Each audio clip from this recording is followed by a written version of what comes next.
በጣም አሪፍ። ዛሬ እንግዲህ ስለ ኤንሸንት ወርልድ ሲቪላይዜሽን ነው የምናየው።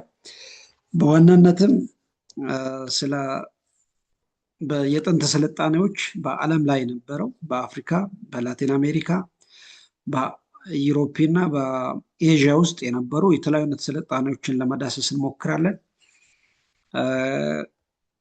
በመጀመሪያ ደረጃ የምናገኘው ስልጣኔ ማለት እንደሆነ ለማለት እንሞክር። ሲቪላይዜሽን ወይንም ስልጣኔ የሚለው ቃል ወይንም ትርጉሙ ምናልባት ዲፋይን ስናደርግ is the process by which society or place reached an advanced social and cultural development። አንድ ማህበረሰብ ወይንም አንድ ቦታ አንድ አካባቢ በተለምዶ ከነበረበት ራይት በባህል ሊሆን ይችላል በተለያየ አይነት እድገት የተሻለ የተለወጠ ደረጃ ላይ ሲደርሱ ስልጣኔ በማለት ስያሜ ልንሰጠው እንችላለን። በዚህ ዩኒትም የምናገኘው በአፍሪካ ውስጥ፣ በኤዥያ፣ በላቲን አሜሪካ እና በዩሮፕ ውስጥ የነበሩ የተለያዩ አይነት ስልጣኔዎችን ለመዳሰስ እንሞክራለን። እነዚህም ምናልባት ዓለም ላይ ዛሬ የምናያቸው ነገሮች አብዛኞቹ ነገሮች የተጀመሩበት ቦታ ማለት ነው። ስልጣኔ የምንላቸው ዛሬ በጣም አድቫንስድ የሆኑ ልክ መሬት ላይ የምናውቃቸው እስከ ህዋ ድረስ ያሉ ሰዎች ተግባራዊ የሚያደርጓቸው የተለያዩ አይነት የስልጣኔ አይነቶች መነሻ ያደርጉበት ዘመናት ቦታዎችን ለማየት እንሞክራለን። የመጀመሪያ የአፍሪካን ስልጣኔ ለማየት እንሞክር። አፍሪካ እንግዲህ ዛሬ ምናልባት ኋላ ቀር ተብሎ ከመጠራት ባለፈ በጥንት ዘመን የተለያዩ አይነት ስልጣኔዎች መነሻ ተደርጎ ይወሰዳል። ከነዛም ውስጥ ምናልባት አፍሪካ is one of the continent where ancient civilization began ይላል። እዚህ ጋር እንደምታዩት የዓለም ስልጣኔ ከጀመሩ ቦታዎች አንደኛው አፍሪካ ነው። ከዛም ውስጥ ላይክ ኢጂፕት፣ ኑቢያ እና የኢትዮጵያን ስልጣኔዎች ምናልባት የኢትዮጵያን ቀጣይ ክፍለ ጊዜ ያሳያችኋለሁ። የኑቢያን እና የኢጂፕሽያን ሲቪላይዜሽን በዋናነት እንዳስሳለን። እንደምታውቀው ኢጂፕሽያንስ ወይንም ግብጾች እና የኑቢያን ስልጣኔ የሚባሉት በዋናነት እርስ በርስ የተደጋገፉ ምናልባት ጎረቤትም ስለነበሩ የአንደኛው ስልጣኔ ለሌላኛው መነሻ ሆኖ ያገለግል ነበር። the civilization of ancient Egypt which began in the Nile Valley እንደምታውቀው የግብፅ ስልጣኔ ለመጀመሪያ ጊዜ ጀመረ ተብሎ የሚወሰደው በናይል ቫሊ ወይም በናይል ሪቨር ቫሊ ውስጥ ነው። ቀጣይም ለምናነሳቸው ስልጣኔዎችም መነሻ ሊሆን ይችላል። አብዛኞቹ የዓለም ስልጣኔ የጀመረበት ቦታ የሚባለው የወንዞች ዳርቻዎች ናቸው። የወንዞች ዳርቻዎች በዋናነት የዓለም ስልጣኔ መነሻ ተደርጎ ይወሰዳል። እንግዲህ በወንዞች ዳርቻዎች አካባቢ ላይ ለመጀመሪያ ጊዜ ስልጣኔ የጀመረው ምናልባት ዛሬ የምናውቃቸው የተለያዩ አይነት የቴክኖሎጂ ስልጣኔ አይደለም። የመጀመሪያ የሰው ልጅ ስልጣኔ የሚባለው የሰው ልጅ ልክ በአደን ወይንም ፍራፍሬ በመልቀም ከሚኖርበት ራይት በማሳ ላይ በማምረት መሬትንም የማረስ መሬት ላይ እህል ማምረት መጀመራቸው ይሄ የስልጣኔ መነሻ ተደርጎ ይወሰዳል። ያ ነው እንግዲህ ከቀደምት ከዓለም ስልጣኔዎች የአፍሪካ ብለን ከምንወስዳቸው ነገሮች አንደኛው የግብፅ ስልጣኔ ነው። ይህም ጀመረ ተብሎ የሚወሰደው አራውንድ 3000 ቢሲ አካባቢ ነው። እንግዲህ የግብፅ ስልጣኔ በ3000 ዓመተ ዓለም አካባቢ ጀመረ ተብሎ ይወሰዳል። እንግዲህ ከሰው ልጅ ታሪክ አንጻር ስታይ በጣም የጥንት ከሚባሉ ስልጣኔዎች አንደኛው ነው ማለት ነው። የኤንሸንት ወይንም የጥንት የግብፅ ስልጣኔ የሚባለው ቀደም ለማንሳት እንደሞከርነው በ3000 ቢሲ አካባቢ ወይንም ዓመተ ዓለም ላይ የጀመረ ተብሎ ይወሳል። it flourished in the Nile Valley according to the tradition. Upper and Lower Egypt were unified by Menes around 3200 BC. እንግዲህ ግብፅ የተለያዩ ክፍሎች አሉ ተብሎ ይወሰዳል። የታችኛው እና የላይኛው የግብፅ ስልጣኔ በመባል ይታወቃል። ያም ማለት የግብፅ ስልጣኔ ልክ የናይል ወንዝ በሚፈስበት አቅጣጫ ላይ ራይት እነዚህ ልክ የሜዲትራኒያን ይታያቸዋል አይደል? ስክሪኑ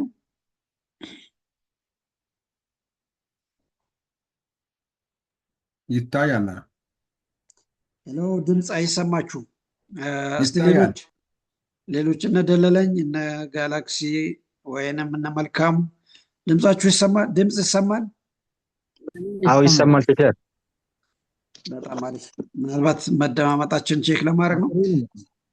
ስለዚህ የግብፅ ስልጣኔ ጀመረ የሚባለው በእነዚህ የናይል ወንዝ ወይንም የናይል ወንዝ የሚፈስበት አቅጣጫ ላይ ነው። ይሄ መስመር እንግዲህ ልክ ከኢትዮጵያ ወጥቶ የናይል ወንዝ አብዛኛው ሼር እንግዲህ መነሻ የሚያደርገው ከኢትዮጵያ ነው። ከዚህ ቦታ ተነስተው እስከ ሜዲትራኒያን ባህር ድረስ በሚፈስበት አቅጣጫ ላይ የላይኛው ኢጅፕትና የታችኛው በመባል ይታወቃል። እንግዲህ የላይኛውና የታችኛው በ3200 ቢሲ አካባቢ በሜንስ በሚባል መሪያቸው ነው አንድ ላይ መተዳደር ጀመረ የሚባለው። ከዚህ ጊዜ ጀምሮ ነው እንግዲህ የግብፅ ስልጣኔ በዋናነት ዓለም ላይ በጣም ገናና ወደ መሆኑ የተሸጋገረው ማለት ነው። ቅድምም ለማንሳት እንደሞከርኩት ግብጾች ለመጀመሪያ ጊዜ እንደ ስልጣኔ የሚወሰደው እንግዲህ ዓለም ላይ የሰው ልጅ በመጀመሪያ ደረጃ ላይ ሲኖር የነበረው በፍራፍሬ ለቀማ እና የዱር እንስሳትን በማደን ነበር ምግቦቻቸውን የሚያዘጋጁት። ይህንን ህይወት አቁመው በቤት ውስጥ እንስሳት ማርባት፣ መሬትን ማረስ፣ እህል ማምረት የጀመረበት ሂደት ማለት ነው። ይሄ እንግዲህ የዓለም ስልጣኔ ጅማሮ ተብሎ ይወሰዳል። ግብጾች እንግዲህ ለመጀመሪያ ጊዜ ስልጣኔን ለዓለም ካስተዋወቁ ህዝቦች አንደኛው ተብሎ ይወሰዳል። ይህም የተጀመረው በናይል ቫሊ ላይ ማለት ነው፣ ወይንም በናይል ወንዝ ዳርቻ ላይ እንደማለት ነው።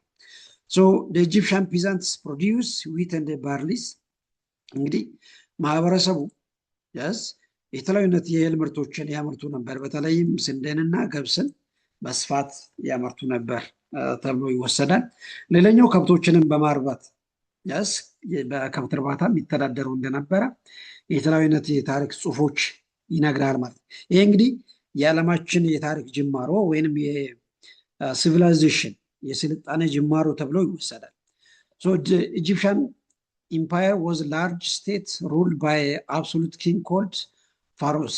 እንግዲህ ይሄ በባይብልም በቁርአንም እንደምናውቀው በግብፅ ውስጥ የነበረው የነገስታት ስም ነው ፋራው የሚባለው ወይም ፋሬዎን ብለን በኢትዮጵያ አጠራር በአማርኛ የምንጠራው ፋሬዎን ተብሎ የሚጠሩ ማለት ነው። ይሄ እነዚህ ነገስታት ያንን ማስተዳደር አብሶሉት የሚመሯቸው ህዝቦቹ በጣም በጭቆና እንደሚመሩ በእነዚህ ሰዎች እንደሚመሩ ለማሳየት ኪንግ ሩል ኢጅፕት ስሩ ኦፊሻል ኔም what called the viziers. The viziers acted as a mayor, tax collector and judge.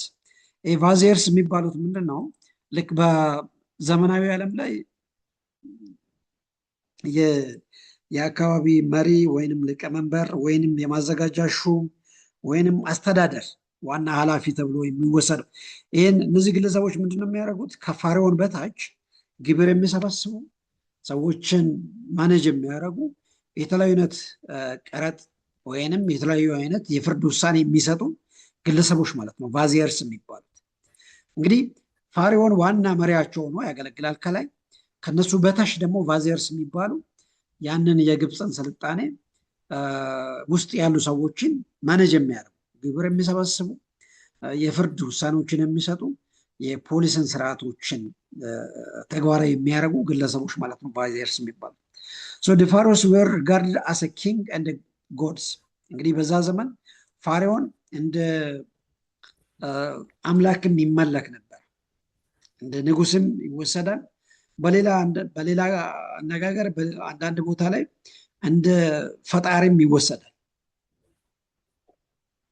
ፋሬውን የሁሉ ነገር አድራጊ ፈጣሪ ተብሎ የሚወሰድ ወይንም አብሶሉት ኪንግ ወይንም ዋና ንጉስ ሆኖ የሚያገለግል ማለት ነው። the Egyptians were polytheists, they worship many gods።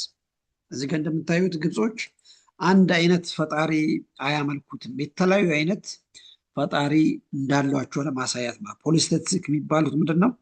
በተለያዩ አይነት አምላክ የሚያመልኩ ሰዎች ማለት ነው፣ አንድ አይነት አምላክ እንደሌለ።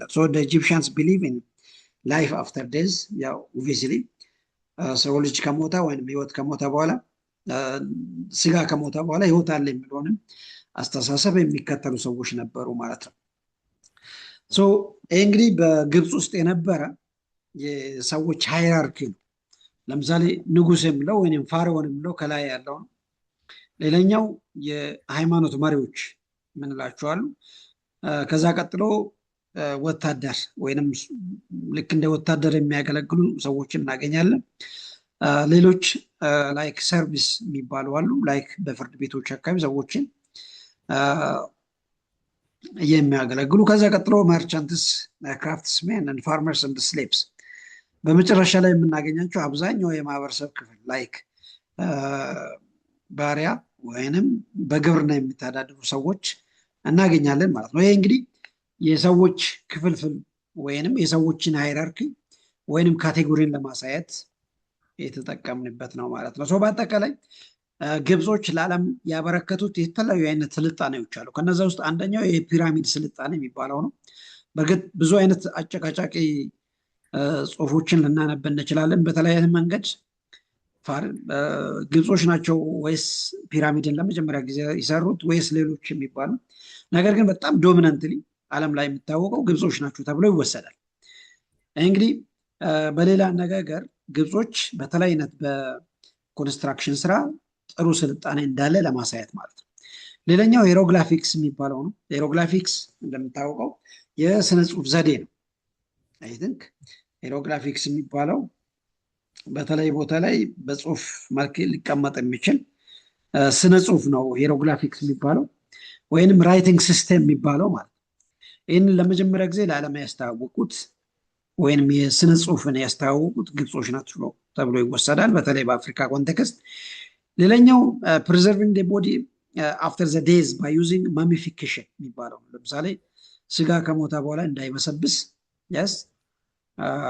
መድኃኒት ቀብቶ ለረጅም ጊዜ ሳይበሰብስ የማቆየት ጥበብን ወይንም ስልጣንን ለዓለም ያስተዋወቁት ነው። ኦፍኮርስ ዛሬ ዓለም ላይ ብዙ ሀገራት ይጠቀምበታል። ላይክ ስጋ ከሞተ በኋላ ወይንም ሰዎች ከሞቱ በኋላ እንዳይሸት እብን እስከ ቀብር ድረስ ሽታ እንዳይኖረው ወይንም የማይቀበር ከሆነ የሚቀመጥም ከሆነ ለረጅም ጊዜ ሳይበሰብስ አድርቆ የማቆየት ሂደት ማለት ነው ማሚፊኬሽን የሚባለው።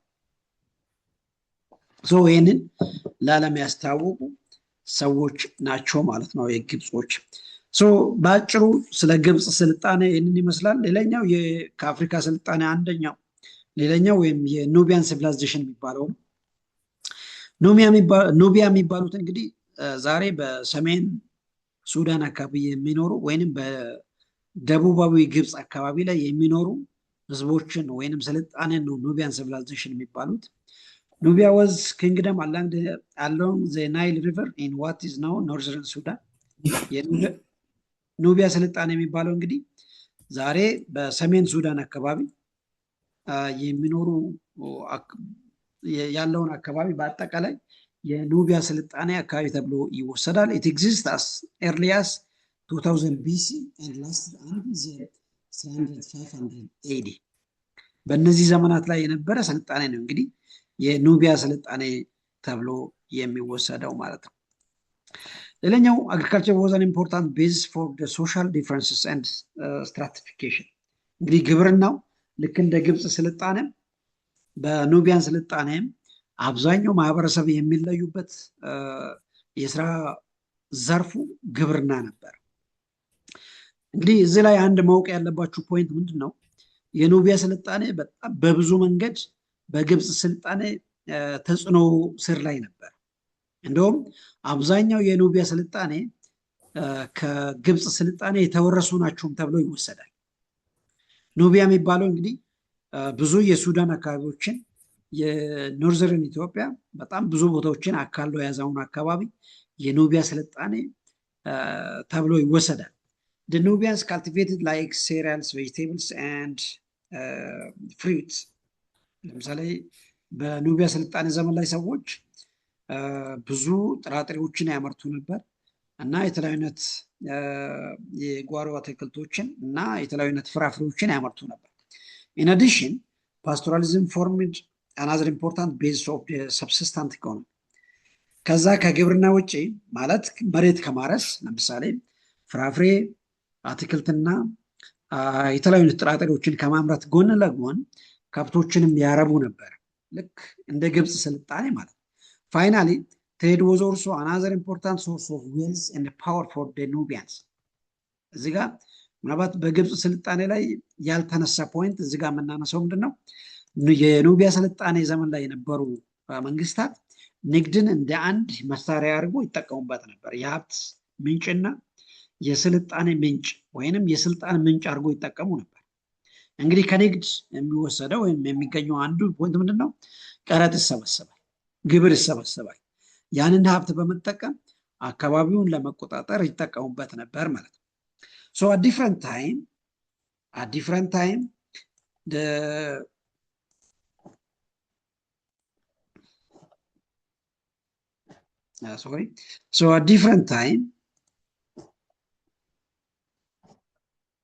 at different time Egyptian conquered and ruled lower ኑቢያ ይላል። ቅድምም ለማንሳት እንደሞከርኩት የግብፅ የኑቢያ ስልጣኔ በብዙ መንገድ በግብጾች ተጽዕኖ ስር ላይ ነበር። ያንንም ነው በብዙ ጊዜ በተለይ የኖርዘር ሎየር ኑቢያ የሚባሉ አካባቢዎች ብዙ ጊዜ በግብጾች ወይንም በፋሪዮኖች ቁጥጥር ስር ላይ ነበር ይችላል። ሶ the absolute king and queen ruled the Nubian state። ልክ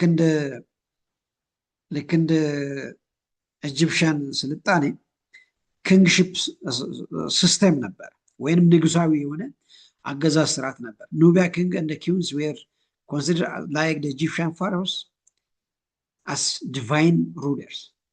ልክ እንደ ግብጾችም በፈጣሪ የተሰየሙ ከፈጣሪ የተላኩ ልክ ኢትዮጵያ ውስጥ እንደምንሰማ አይነት ልክ በኃይለ ሥላሴ ዘመን ኃይለ ሥላሴን ምናልባት በታሪክ ሰምታችሁ ሊሆኑ ይችላል።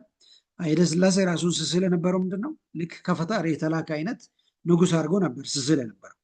ልክ እንደዛ በኑቢያን ሲቪላይዜሽን ዘመን ላይ በዛ የነበሩ በኑቢያ ስልጣኔ ላይ ዘመን ላይ የነበሩ ነገስታት ራሳቸውን ከፈጣሪ የተላኩ በፈጣሪ የተሾሙ የማይከሰሱ የማይለውጡ አድርጎ ያስቡ ነበር። So the Nubia was also known for its metal working። በተለይ የተለያዩ የብረት ውጤቶችን በመስራት ይታወቃሉ። እነዚህ የኑቢያ ሰዎች ወይንም የኑቢያ ስልጣኔ ዘመን ላይ የነበሩ ሰዎች በዋናነት የተለያዩ አይነት የሜታል ወርክ ወይንም የብረት ስራዎችን በመስራት ይታወቃሉ። በተለይ የግብርና መሳሪያዎችን እንደነ ማረሻ አሉ በመስራት ይታወቃሉ። So the Meru was an important center of the metal production such as gold, copper, silver and iron. This indicates that Meru had flourishing iron industry። እንግዲህ ሜሮይ ማለት አንድ የነሱ የኑቢያ ስልጣኔ አንዱ ሰንተር ነበር፣ ከተማቸው ነበር። በዛ ከተማ ላይ የተለያዩ አይነት የብረት ውጤቶች ይሰራ ነበር። በተለይ ከወርቅ፣ ከኮፐር፣ ከሲልቨር እና ከአይረን። ይህ የሚያሳየው ምንድነው? የኑቢያን ስልጣኔ በአይረን ኢንዱስትሪ በጣም የታወቀ እንደነበረ ያመላክታል ማለት ነው። ምናልባት ከግብፅ ስልጣኔ በተወሰነ መልኩ ለየት የሚያደርገው በተለይ የንግድ መስመሮችን በመቆጣጠር እና የተለያዩ አይነት የሜታል ወርክ ለዓለም በማስታወቅ ኑቢያ ስልጣኔ በጣም የተሻለ ነበር ማለት ይቻላል ማለት ነው። እንግዲህ ስለ ኑቢያ ስልጣኔ ይህንን ይመስላል።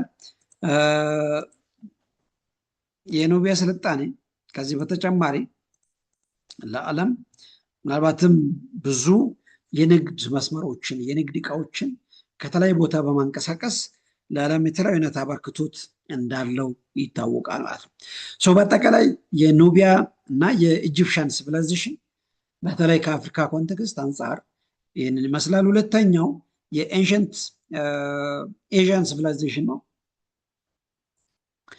እንግዲህ በእስያ ውስጥ ወይንም ዛሬ እስያ ብለን በምንጠራው ኮንቲነንት ማለት ነው አንደኛውና ትልቁ ስልጣኔ የሚባለው የሜሶፖታሚያን ስልጣኔ ነው።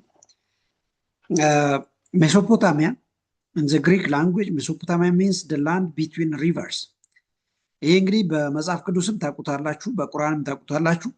በሁለት ወንዞች መካከል ላይ ያለ ቦታ እንደማለት ነው። ሜሶፖታሚያ ማለት በሁለት ወንዞች መካከል ላይ ያለ ቦታ ማለት ነው። ሜሶፖታሚያ ማለት ያስ በነማ ወንዞች መካከል ነው ወይንም በየትኞቹ ወንዞች? በኤፍራጢስ እና በጤግራስ ማለት ነው። በዋናነት የሜሶፖታሚያን ሲቪላይዜሽን የጀመረው በኤፍራጢስ እና በጤግረስ ወንዞች መካከል። ምናልባት ሜሶፖታሚያ ዛሬ በደቡብ ኢራቅ አካባቢ ያለ ቦታ ነው። በደቡብ ኢራቅ አካባቢ እና በምስራቅ ሶሪያ፣ ሳውዝረን ተርኪ አንድ ሞስት ፓርት ኦፍ ኢራቅ ዛሬ አብዛኛውን የኢራቅ አካባቢዎችን የሚሸፍን ቦታ ማለት ነው። ባትኮል ሜሶፖታሚያ የሚባለው the earliest of the great river valleys civilization was the Sumerian civilization between Tigris and Euphrates። በእነዚህ በሁለት ወንዞች መካከል ላይ የነበረ ስልጣኔ ነው እንግዲህ ሜሶፖታሚያን ሲቪላይዜሽን የሚባለው። ይሄ የሜሶፖታሚያን ሲቪላይዜሽን አንዳንድ ጊዜ የሱሜሪያን ሲቪላይዜሽን ይባላል። ሱሜሪያንስ ማለት ሰዎች ናቸው፣ ህዝቦች እዛ በሜሶፖታሚያን ውስጥ የነበሩ ያኔ በጥንት ዘመን የነበሩ ህዝቦች ናቸው። የነዛ ሰዎች ስልጣኔ ተብሎ ይወሰዳል። ይህም ስልጣኔ የጀመረው በእነዚህ በሁለቱ ወንዞች በኤፍራቲስ እና በጤግረስ ወንዞች መካከል ላይ የጀመረ ስልጣኔ ነው። the Sumerians began to build the first cities in the world። እንግዲህ ዓለም ላይ የመጀመሪያ ከተማን መገንባት የጀመሩ ሰዎች ናቸው እንግዲህ ሱሜሪያንስ የሚባሉት ማለት ነው። ሱሜሪያን used mud bricks እንግዲህ ከጭቃ የተለያዩ አይነት ግንባታዎችን መስራት የጀመሩ ሰዎች ናቸው። ልክ ጭቃን አድርቀው በዛ በደረቀው ጭቃ ቤቶችን መገንባት፣ ከተማን መገንባት የጀመሩ ሰዎች ናቸው ማለት ነው። the large temples of this kind were called ziggurats። ይሄ ማለት የንጉስ ቤተ መንግስት ልክ ከጭቃ የተሰራ ማለት ነው። ያ እንደ ስልጣኔ ይወሰዳል ማለት ነው። the soil of the southern Mesopotamia was very fertile። እዚህ ጋር እንደምታዩት በደቡብ ሜሶፖታሚያ አካባቢ ላይ ያሉ የአፈር በጣም በብዙ መልኩ በጣም ለም እንደሆነ ይወሰዳል። በዚህ አካባቢ ላይ እንግዲህ የሱሜሪያንስ የተለያዩ ነገሮችን በማምረት ይታወቃሉ። በተለይ ዓለም ላይ የመስኖ ስራዎችንም ያስታወቁ ሰዎች ናቸው እነዚህ። እንግዲህ ይሄ የኢራቅ አካባቢ እንደሚታወቀው በጣም ደረቃማ ነው፣ በረሃማ ነው፣ ዛሬም እንደምናውቀው ማለት ነው። ከነዚህ ወንዞች ውሃውን በመጥለፍ የመስኖ ስራ ለዓለም ያስታወቁ ሰዎች ናቸው ማለት ነው። ዋት ኮልድ ሱሜሪያንስ የምንለው ልክ እንደ ግብጾችም እነዚህ የራሳቸው የሆነ የስነ ጽሁፍ ዘዴ ነበረ፣ ኩኒፎርም የሚባሉ። ኩኒፎርም ማለት የራሳቸው ራይቲንግ ሲስተም ነበር። ይሄ ማለት ልክ በምልክት ነገሮችን በመግለጽ ወይንም በመጻፍ ለዓለም የመጀመሪያ የጽሁፍ ዘዴን ካስታወቁ ሰዎች ይታወቃሉ። they also developed mathematics, astronomy, medicine and metal works። ምናልባት ከነ ግብፅ ወይንም ከነ ኑቢያ ስልጣኔ በኋላ ዓለም ላይ እንግዲህ የነዚህ የሱሜሪያን ስልጣኔ ምናልባትም በብዙ እጥፍ የሚበልጥ ጥሩ ጎን ያለው ስልጣኔ ተብሎ ይወሰዳል ማለት ነው። ከዚህ በተጨማሪ ምናልባትም ሱሜሪያንስ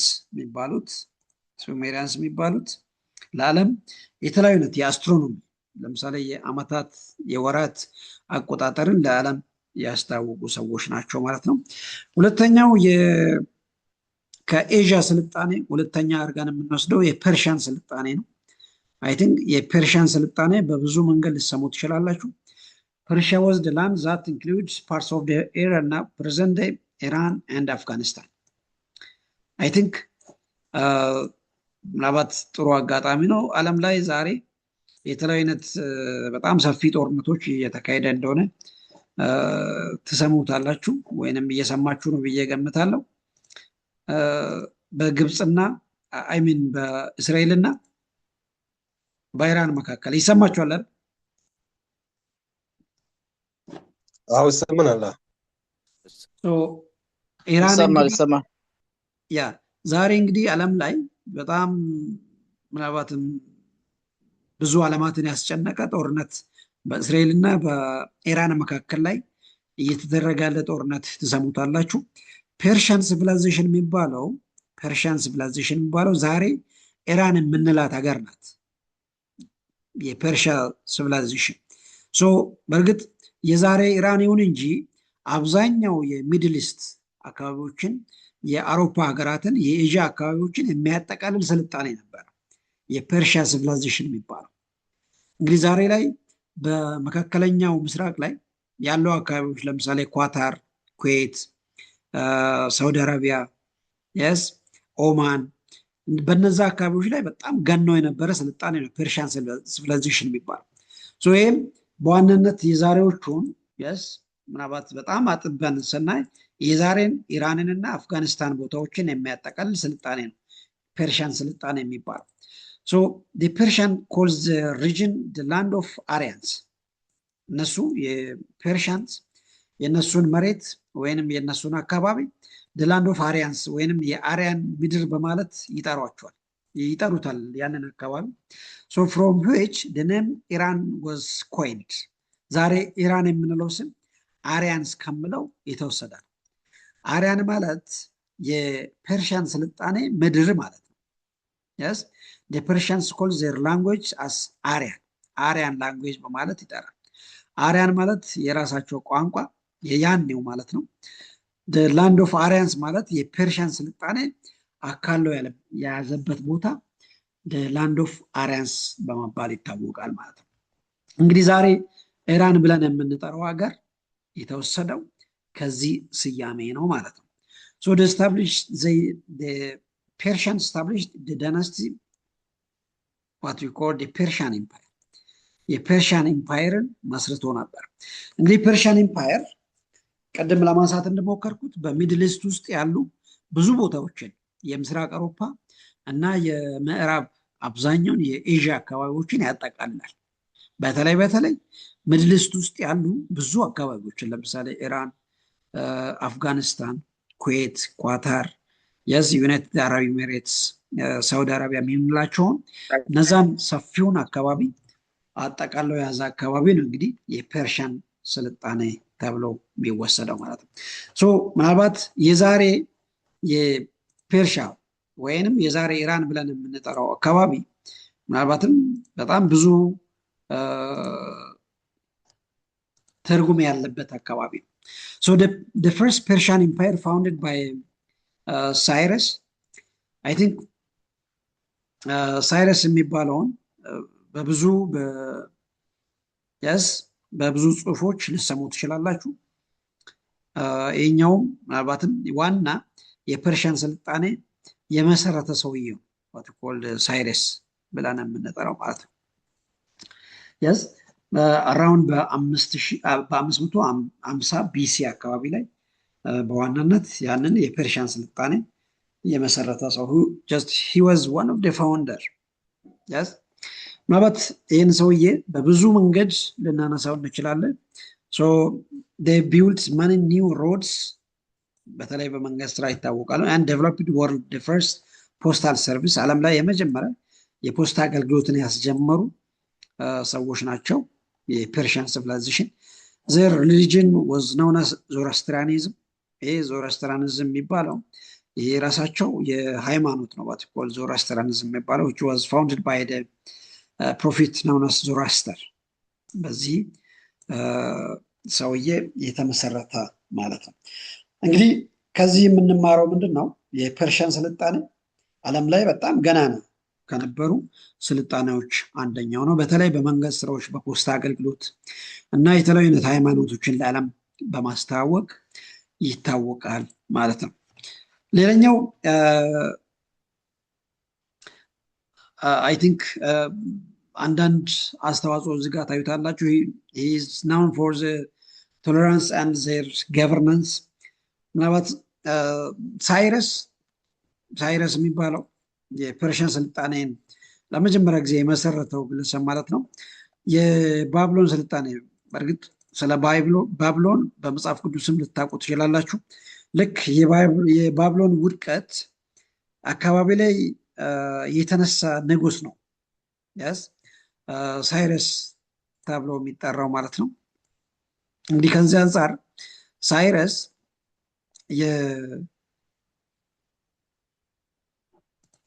የባቢሎንን ስልጣኔ አወዳደቅ ተከትሎ በፐርሻ የነገሰ ንጉስ ነው። ይህም ዓለም ላይ ምናልባት በዛ በስልጣኔ ያመጣቸው ለውጦች ነበሩ። ለምሳሌ ከዛ በፊት ሰዎች የተለያዩ አይነት ሃይማኖት እንዲከተሉ እድል አላገኙም ነበር። በተለይ ከሳይረስ በኋላ በፐርሺያን ሲቪላይዜሽን ውስጥ የሚኖሩ ሰዎች የተለያዩ አይነት ሃይማኖት እንዲከተሉ እድል ሰጥቷቸው ነበር። በባቢሎን ዘመን ላይ የነበሩ በተለይ አይሁዶች በጣም በጭቆና ይኖሩ ነበር። ያኔ አይሁዶች ከባቢሎን ቅኝ ግዛት ወጥቶ እስራኤል የሚባለውን ሀገር እንዲመሰረቱ ወደ ኢየሩሳሌም እንዲፈልሱ እድል ሰጥቷቸው ነበር። እንግዲህ ሳይረስ አንደኛውና ዋነኛው በጣም ከሚወደድ ነገር አንደኛው የተለያዩ አይነት ሃይማኖቶችን ሰዎች እንዲከተሉ እድል ሰጥቷቸው ነበር ማለት ነው። he also founded the Jews to return to Jerusalem አይሁዶች ከባቢሎን ወደ ኢየሩሳሌም እንዲመለሱ እድል ሰጥቷቸው ነበር ማለት ነው። ሌላኛው የህንድ ስልጣኔ ነው። ኤዥያ ውስጥ ከነበሩ ስልጣኔዎች ሌላኛው ምናልባት ከኤዥያ ካነሳናቸው ሜሶፖታሚያ፣ ፐርሺያን እና የመጨረሻው ኢንዲያን ሲቪላይዜሽን ነው። የህንድ ስልጣኔ እንግዲህ እንደሚታወቀው በኢንዳስ ቫሊ ላይ ኢንዳስ የሚባለው አንድ ወንዝ እስከዛሬ ድረስም በህንድ ውስጥ ያለ ወንዝ ነው። በዛ በወንዝ ዳርቻ ላይ የተመሰረተ ስልጣኔ ነው። በዋናነት ኢንዳስ ቫሊ ላይ የተመሰረተው በዋናነትም የተለያዩ አይነት ምርቶችን በማምረት ልክ እንደ ግብጾች፣ እንደ ኑቢያ፣ እንደ ፐርሻ፣ እንደ ሜሶፖታሚያ የህንድ ስልጣኔም በዋናነት በግብርና ስራ በጣም ታዋቂ ነበር ማለት ነው። ይሄኛው የህንድ ስልጣኔ ምናልባት እንደ ሌሎቹ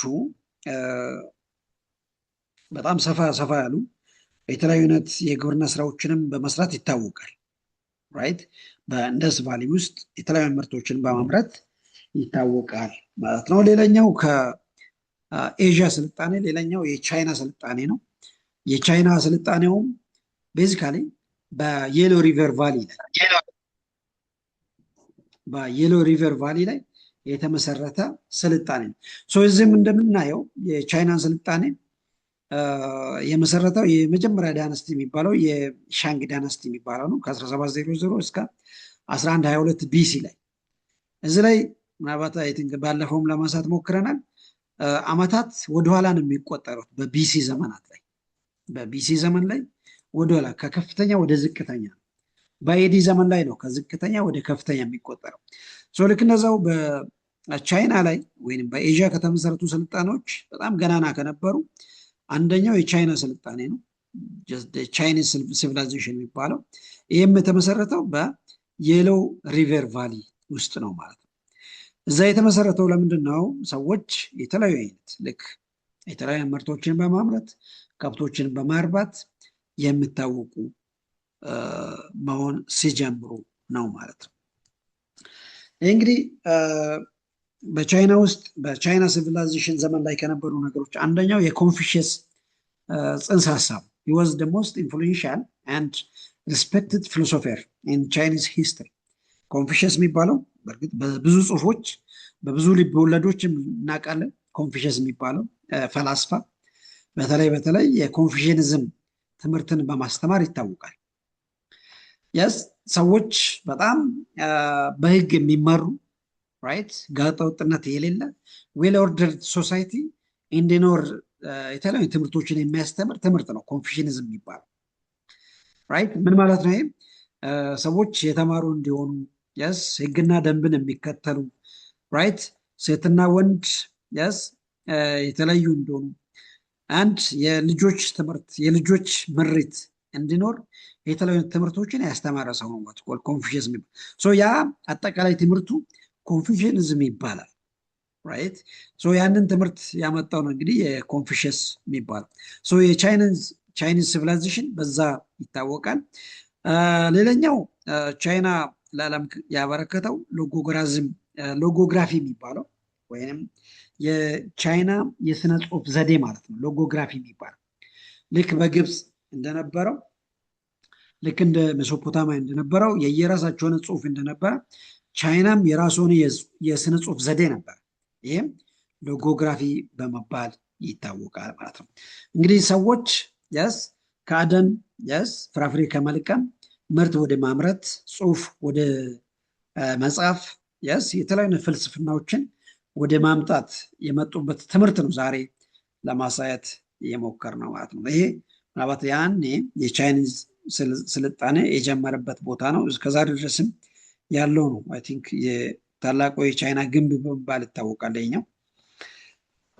ሌላኛው በደቡብ አሜሪካ ላይ የጀመረው ስልጣኔ ነው። በደቡብ አሜሪካ 2-3 ታላላቅ ስልጣኔዎች ነበሩ። የማያ ሲቪላይዜሽን፣ አዘቴክ ሲቪላይዜሽን እና ኢንካ ሲቪላይዜሽን የሚባሉ ነበሩ። ከነዚ ውስጥ አንደኛው የማያ ስልጣኔ የሚባለው ነው። ማያ በዋናነት በሜክሲኮ የጀመረ ስልጣኔ ነበር። ይሄ የማያ ስልጣኔ የሚባለው ይሰማችኋል አይደለም?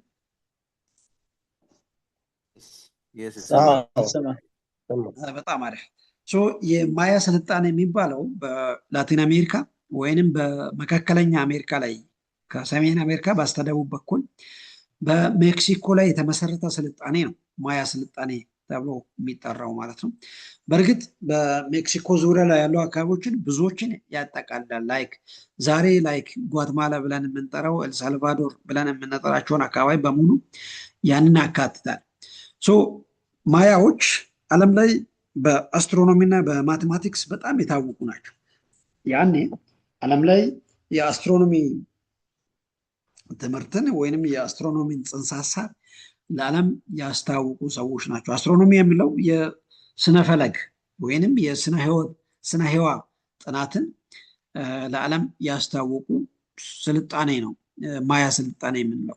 ስነፈለግ ወይንም ስነ ህዋ ብለን የምንጠራው ምንድነው? ስለ ከዋክብት፣ ስለ ጨረቃ የስ ስለ ህዋ ውስጥ ስላሉ ነገሮች የተለያዩ ጥናቶችን አድርጎ ነበር። ያንን በማድረግ የምታወቀው ስልጣኔ ነው ማያን ሲቪላይዜሽን የምለው።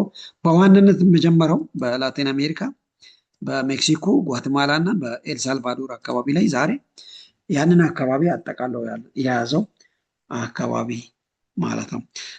በሌላ መልኩ ማያዎች ልክ እንደ ግብጾች ፒራሚድ በመስራትም ይታወቃል። በተለይ ከላይምስቶን የስ ላይምስቶንን በመቦርቦር የስ ልክ እንደ ኢትዮጵያ ውስጥ እንዳለው አይነት ስለ ሮክ ሄዋን ቸርች ወይንም እንደና ላሊበላ ያሉ ፒራሚዶችን በመስራት ይታወቃል። ራይት።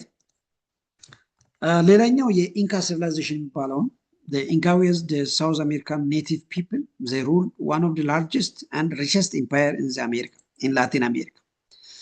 ይህም በዋናነት በዛሬ ኮሎምቢያ፣ ኢኳዶር፣ ፔሩ፣ ቦሊቪያ፣ ቺሊ እና አርጀንቲና ኦፍኮርስ ይሄ አጠቃላይ የላቲን አሜሪካ አካባቢዎችን አጠቃለው የያዘ የዛሬ አካባቢ ማለት ነው። ኢንካ ሲቪላይዜሽን በመባል ይታወቃል።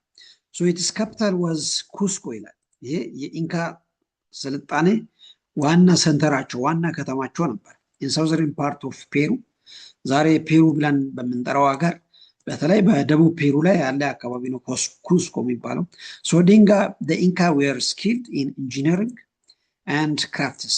ይህ በተለይ በእጅ ጥበብና በኢንጂነሪንግ ዘርፍ በጣም የተካኑ ስልጣኔን ነው the Incan civilization በመባል የሚታወቀው ማለት ነው። በዛ ዘመን ያ ማለት በ1532 ቢሲ አካባቢ ከጥጥ የስ እና ከበግ ፀጉር የተለያዩ አይነት ልብሶችን በመስራት ይታወቃሉ። እነዚህ ሰዎች ከጥጥና ከበግ ፀጉር የተለያዩ ልብሶችን በመስራት የሚታወቁ ስልጣኔ ነው ወደ ኢንካን ሲቪላይዜሽን የሚባለው። ሶስተኛው እና የመጨረሻው በላቲን አሜሪካ ላይ ከነበረው አዘቴክ ሲቪላይዜሽን ይባላል። The Aztecs were another Native American people who ruled a powerful empire in Mexico during the 15th and 16th century. ልክ እንደ ማያ ልክ ከማያ በኋላ የተነሳ ስልጣኔ ነው አክቹዋሊ አዘቴክ የሚባለው። ኤክስክሉሲቭሊ ወይንም በብቻኝነት በሜክሲኮ አካባቢ ላይ በ15ኛ እና በ16ኛ ሴንቸሪ ላይ የተነሳ ስልጣኔ ነው አዘቴክ ሲቪላይዜሽን የምንለው። the center of the Aztec civilization was the Valley of Mexico ይላል። የሜክሲኮ ቫሊ አይ ቲንክ የሜክሲኮ ወንዝ የሚባል አለ። በዛ ወንዝ ሸለቆ ውስጥ የተነሳ ስልጣኔ ነው የአዜቲክ ስልጣኔ ብለን የምንጠራው ማለት ነው። በአጠቃላይ ምናልባት የዓለምን ስልጣኔ በምናይበት ሰዓት የተለያዩ የኤዥያ፣ የላቲን አሜሪካ እና የአፍሪካ በምታዩበት ሰዓት ሁሉንም የሚያመሳስላቸው ነገር አለ። ምናልባት ይችኛውን የአውሮፓን ጨምረን አሳያችኋለሁ። እሱ የአውሮፓውን በምናይበት ሰዓት የግሪክንና የሮማን ስልጣኔ በስፋት እናውቃለን። አክቹዋሊ የግሪክ ስልጣኔ ወይንም የግሪክ ስልጣኔ የምንለው በዋናነት በከተሞች አካባቢ ላይ የተመሰረተ ቅድም የአዜቲክ፣ የማያ፣ የኢንካ፣ የሜሶፖታሚያ፣ የኢንዲያንስ፣ የፐርሺያን ስልጣኔ በምታዩበት ሰዓት በዋናነት የጀመረው የት ነው? በሪቨር ቫሊ ውስጥ ነው የጀመረው። ነገር ግን የግሪክ ስልጣኔ በምታዩበት ሰዓት የጀመረው የት ነው? ፖሊስ ወይንም ሲቲ ስቴትስ። ይሄ ነው እንግዲህ ዋና ልዩነታቸው ማለት ነው። አይ ቲንክ ልዩነቱን በደንብ አንደርስታንድ ታደርጋላችሁ ብዬ ገምታለሁ። እዚህ ጋር ምናልባት በመጽሐፍ ቅዱስም ታውቁታላችሁ፣ ፖሊስ ይባላል። ፖሊስ ማለት በግሪክ ቋንቋ ከተማ ማለት ነው። ወይንም ከተሞች ልክ እንደ ከተማ፣ በእርግጥ ልክ እንደ ዛሬ በጣም ትላልቅ ከተሞች ሳይሆን ግብርና ከሚሰራበት የተለየ ሰዎች በአንድ ቦታ ላይ ሰብሰብ ብሎ ከተማ መስርቶ የሚኖሩበት አካባቢ ማለት ነው። ይሄ የግሪክ ስልጣኔ ዋና መለያ ባህሪያት ብለንም ከነዛ ከተሞችም ዋና ዋናዎቹ አቴንስ አንድ ስፓርታ ይታወቃሉ። ኦፍኮርስ ዛሬ አቴንስ የምንለው የግሪክ ዋና ከተማ ነው አይደለም?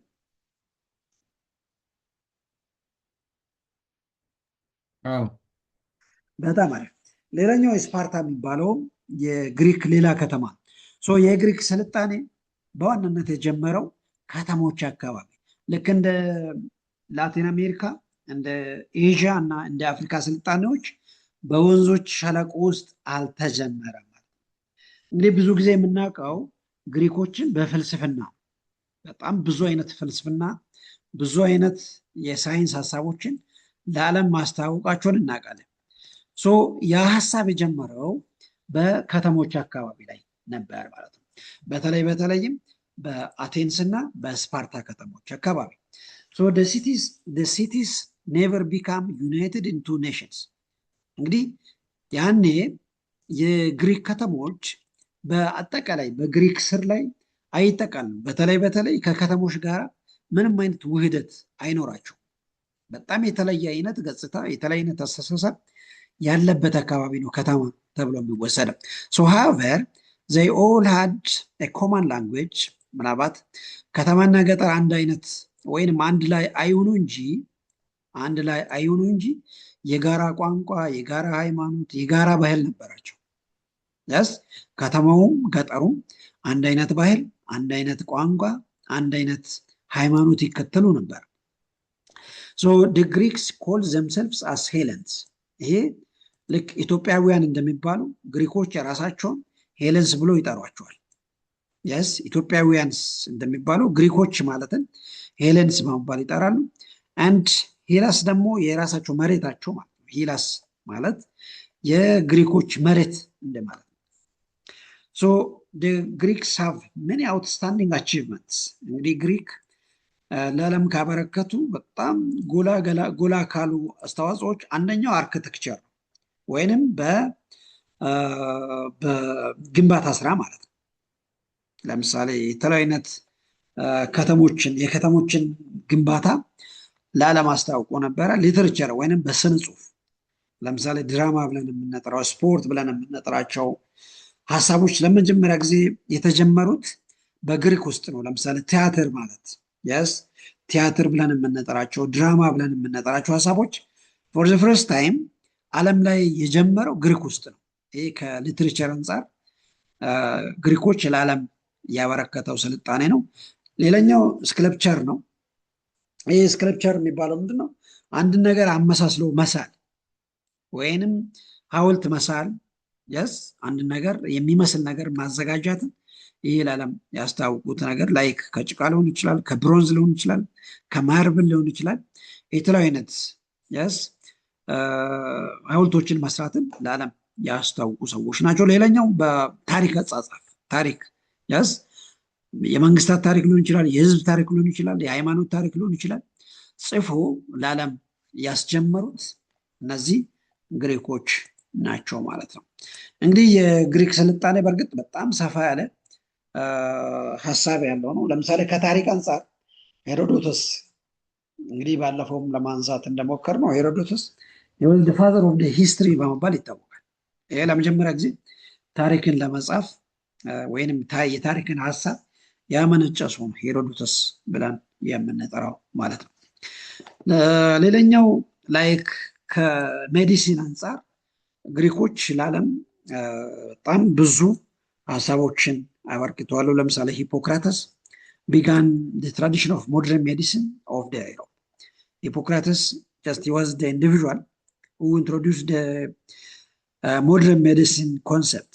ለመጀመሪያ ጊዜ ዘመናዊ የመድኃኒት ጥበብን የመድኃኒት ቅመማ ስራዎችን ለዓለም ያስታወቀ ሰው ነው አትኮል ሂፖክራተስ የሚባለው።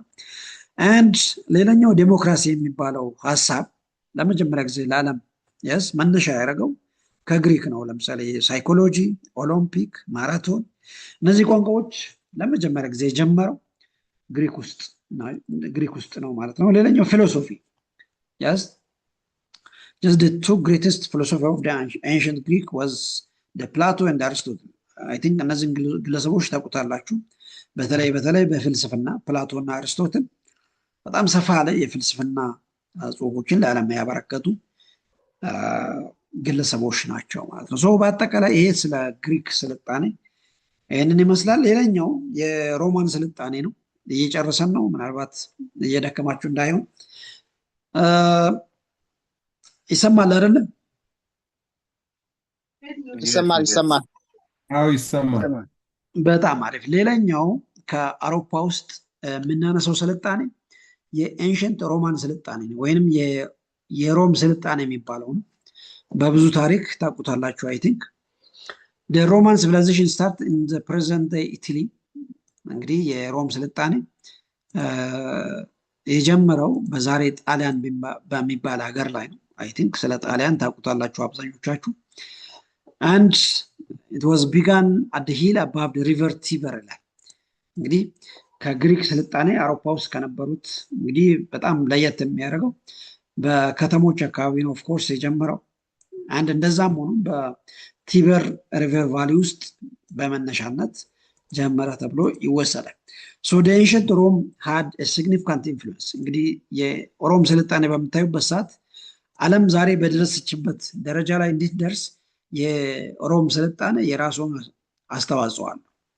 በጣም ከፍተኛ የሆነ አስተዋጽኦ አለው ተብሎ ይወሰዳል። so the development of the western civilization የምዕራቡ ዓለም ብለን የምንጠራቸው ለምሳሌ የአሜሪካ ስልጣኔ፣ የአውሮፓ ስልጣኔ ብለን የምንጠራቸው በዋናነት በነዛ ስልጣኔዎች ላይ የሮም ስልጣኔ በጣም ከፍተኛ ሆኖ እናገኛለን። በእርግጥ አሁን ቀጣይ ቻፕተሮች ላይ ልናገኝ እንችላለን። በዚሁ ሞጁል ሊሆን ይችላል፣ ኦር በሞጁል ቱም ላይ ልናገኝ እንችላለን። አውሮፓ ውስጥ ዳርክ ኤጅ የሚባል ዘመን ነበር። ዳርክ ኤጅ ማለት የሮም ስልጣኔ ውድቀት ዘመን ማለት። ለምንድነው ዳርክ ኤጅ ወይንም የጨለማ ዘመን የተባለው? በቀጣይ እናነሳለን። ይሄ የሮም ስልጣኔ ስለወደቀ ነው። ከየት? ከአውሮፓ ውስጥ ማለት ነው። ነገር ግን ከዛ በፊት አውሮፓ ውስጥ በጣም ገናና ከነበረው ስልጣኔ አንደኛው የሮም ስልጣኔ፣ በተለይ በምዕራቡ ዓለም ላይ በተለይ አውሮፓ ውስጥ በጣም ገናና የነበረ ስልጣኔ። ከነዛ ውስጥ አንደኛው ምንድነው? የህግ ስርዓት ነው። የህግ ስርዓቱ በተለይ ሰዎች የሚዳኙበት፣ ሰዎች የሚተዳደሩበት ህግ በዋናነት ለዓለም ያስታወቀው የሮም ስልጣኔ ነው።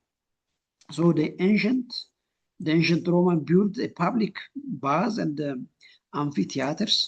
በተለይ ሰዎች በጣም በሰፊ ቲያትር ቤቶች ላይ በተለይ ውጪ ወይንም በቲያትር ቤቶች ላይ ሰዎች ቲያትርን ማየት፣ ቲያትር መስራትን ያስጀመሩ ናቸው ሮማንስ የሚባሉት። በእርግጥ የቲያትር ጽንሰ ሀሳቡ ለመጀመሪያ ጊዜ ለዓለም የታወቀው በግሪኮች ነው። እንደዛም ሆኖ ያ ቲያትር በውጭ ወይንም በቲያትር ቤቶች እንዲታይ መነሻ ያመጡት የሮም ስልጣኔ ዘመን ማለት ነው። አይ ቲንክ ይሄ የሮም ስልጣኔ የአምፊ ቲያትር ኮልሴም በመባል ይታወቃል። ኮልሴም ይሄ አንድ ሰፊ ስቴዲየም የሚመስል ስቴዲየም የሚያክል በእርግጥ እስከዛሬ ድረስም አለ። ይሄ ጣሊያን ውስጥ በሮም ከተማ ውስጥ ይሄ ግንባታ እስከዛሬ ድረስም እናገኛለን። የሮም ዋና ላንድ ማርክ ሆኖም ያገለግላል። የስ እዚህ ውስጥ ሰዎች ገብቶ ቲያትር መስራት፣ ታሪክ መጻፍ፣ የስ ሰዎች እንዲለማመዱ ፕራክቲስ እንዲያደርጉ የተሰራ ቦታ ማለት ነው። ሶ ይህንን የግንባታ ዘዴ ለዓለም ያስታወቁ ሰዎች ናቸው የሮማን ስልጣኔ የሚባለው። ሲሪስ ኦፍ ኪንግ ሩል ኤንሸንት ሮም፣ በጣም ብዙ አይነት መንግስታት በሮም ስልጣኔ ዘመን ላይ ነበር ተብሎ ይወሰዳል። ሮማን ሪፐብሊክ ዋዝ ስታብሊሽድ አራውንድ 509 ቢሲ። ይሄ ህዝብን የሚመራ የሮማን ሪፐብሊክ የተመሰረተው ዘመን ማለት ነው። በዚህ ውስጥ ሁለት መሪዎች አሉ፣ ኮንሱልስ ኤንድ ሴኔትስ የሚባሉ። ኮንሱልስ የሚባሉ በህዝብ የሚመረጡ የስ መሪዎቻቸው ማለት ነው። ላይክ ዛሬ ልክ የአንድ አካባቢ ገዢ እንደምንለው እንደ ጠቅላይ ሚኒስትር ብለን የምንጠራው፣ ሌላኛው ሴኔት የምንለው ማለት ነው። የስ ዛሬ እንደ ፓርላማ ብለን እንደምንጠራው በዚህ ዘመን ላይ ነበር። በ509 ቢሲ አካባቢ ላይ ልክ እንደ ፓርላማ ያለ የሰዎች ስብስብ ነበር። ስልጣኔ ምን ያክል የረቀቀ እንደሆነ ማስተዋል ትችላላችሁ እዚህ ቦታ ላይ። የስ ሴኔት የሚባለው ወይንም ልክ እንደ ህዝብ ተወካዮች አይነት ነበር ማለት ነው።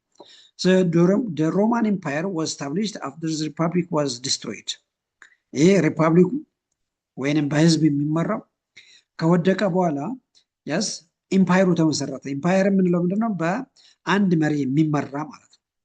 የስ በ400 የስ እስከ ከ500 እስከ 476 ድረስ ነበረ። ይሄ እንግዲህ በዓለም ላይ በጣም ገናና ከነበሩ ታሪኮች አንደኛው ነው ማለት ነው። ሮማውያን ከምታወቁ ነገሮች አንደኛው ምንድነው? የዛሬውን ይሄ ግሪጎሪያን ካላንደር የመሰረቱ እነሱ ነበሩ። ያስ ልክ በግሪጎሪያን ካላንደር ዘንድሮ 2026 ነው አይደለም? እንደዚህ አይነት የዘመን አቆጣጠርን ለዓለም ያስታወቁ ሰዎች ናቸው ሮማንስ ሮማን ሲቪላይዜሽን የሚባለው ማለት ነው። ሌላኛው የላቲን ላንጉዌጅ ዛሬ ይሄ በእንግሊዝኛ ብለን የምንጽፈውን ጽሁፍ ለዓለም ያስታወቁ ሰዎች ናቸው። ሮማን ሲቪላይዜሽን በአውሮፓ እና በተቀረውም ዓለም ያስ በተቀረውም ዓለም በጣም ሰፊ ኢንፍሉዌንስ ያመጡ ሰዎች ናቸው ማለት ነው። የመጨረሻው ራይዝ ኤንድ ስፕሪድ ኦፍ ክርስቲያኒቲ ነው። የዛሬ ክፍለ ጊዜያችን የምናቆመው በዚህ ነው። የሃይማኖት በተለይ ክርስትና እንዴት ጀመረ፣ እንዴት በዓለም ተስፋፋ የሚለውን ነገር በአጭሩ ላሳያችሁ። እንግዲህ ሀሳቡ በጣም አዲስ አይሆንም፣ ጀስት ታውቁታላችሁ። ክርስቲያኒቲ በዋናነት በክርስቶስ አስተምሮ ላይ የተመሰረተ ነው፣ ወይንም በክርስቶስ ትምህርት ላይ የተመሰረተ። ክርስቲያኒቲ ቢጋን ኢን ፓለስታይን ኢን ዘ ፈርስት ኤዲ ሴንቸሪ ኢት ዋዝ ዘ ሪሊጅን ቤዝድ ኦን ዘ ቲቺንግ ኦፍ ጂሰስ ክራይስት ይላል። ይሄ ለመጀመሪያ ጊዜ ክርስቲያኒቲ የጀመረው ልክ ኢየሱስ ክርስቶስ ከተወለደ በኋላ በኢየሱስ ክርስቶስ ትምህርት ላይ የተመሰረተ ነው ክርስቲያኒቲ ብለን የምንለው። ጂሰስ ዋዝ ቦርን ኢን ቤተልሔም። ይሄ በመጽሐፍ ቅዱስ ታውቁታላችሁ። በይሁዳ ሀገር በቤተልሔም ተወለደ፣ በፍልስጤም ምድር ላይ። አንድ ያኔ በፍልስጤም ምድርን ሲቆጣጠር የነበረ የሮማን ኢምፓየር ነበረ። እነ ጁልየስ ቄሳር የምንላቸው ሰዎች ያንን እና ሄሮደተስ እና ሄሮዲስ ሲመሩ ነበረ። በዛ ላይ ኢየሱስ ክርስቶስ ከተወለደ በኋላ ካደገ በኋላ በአስተማራቸው ትምህርት ላይ የተመሰረተ ሃይማኖት ነው እንግዲህ ክርስቲያኒቲ ነው። ክርስቲያኒቲ አስ አ ሪሊጅን ቤዝድ ኦን ዘ ላይፍ ኤንድ ቲቺንግ ኦፍ ጂሰስ ክራይስት። እዚህ ጋር እንደምታዩት ክርስቲያኒቲ በዋናነት የተመሰረተው በኢየሱስ ክርስቶስ ህይወትና አስተምሮ ላይ የተመሰረተ ነው። ኢት ኢመርጅድ ኢን ፓለስታይን ኢን ዘ ፈርስት ኤዲ ሴንቸሪ ይላል። ይሄ ለመጀመሪያ ጊዜ ልክ ኢየሱስ ክርስቶስ ከተወለደ በኋላ አድጎ ያስ እሱ ባስተማራችሁ ትምህርት ላይ የተመሰረተ ሃይማኖት ነው። ጀስት በባይብል በብዛት እንደምታውቁ ማለት ነው። ሶ the teaching of Jesus include the belief in single God ምናልባት ከኢየሱስ ክርስቶስ ትምህርቶች አንደኛው በአንድ ፈጣሪ ላይ ማመን፣ በወንድማዊ ፍቅር መዋደድ፣ ያስ በሰማያዊ እምነት ላይ የተመሰረተ ትምህርት እንደማለት ነው። the Roman persecuted Christians for more than 2 centuries እዚህ ላይ ምናልባት በመጽሐፍ ቅዱስ በብዛት ለታውቁ ትችላላችሁ። ነገር ግን አንድ ሀሳብ ምንድነው? ክርስቲያኖች ለ200 ዓመታት ያስ በሮማን ሲቪላይዜሽን ዘመን ተገለዋሉ፣ ተጨቁኗሉ። ይሰማችኋል አይደል? ይሰማል። ይሰማል። በጣም አሪፍ። ሶ ለ200 ዓመታት ያ ማለት ከፈርስት ኤዲ ጀምሮ እስከ 312 ኤዲ ድረስ ክርስቲያኖች በብዙ መንገድ ተገለዋሉ፣ ተጨቁነው ኖረዋል። ሶ ክርስቲያኒቲ ቢካም ደ ሮማን ኢምፓየር አስ ኦፊሻል ላንጉዌጅ አት 312 ኤዲ ያ ማለት ልክ ኮንስታንቲኖፕል ወደ ስልጣን ወይንም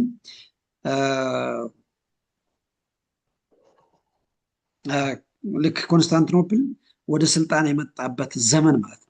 ያ ማለት በ312 ኤዲ ላይ ያስ ክርስቲያኒቲ የሮማን ሲቪላይዜሽን ዋና የመንግስት ስልጣን እንዲሆን የተደረገበት ጊዜ ማለት ነው።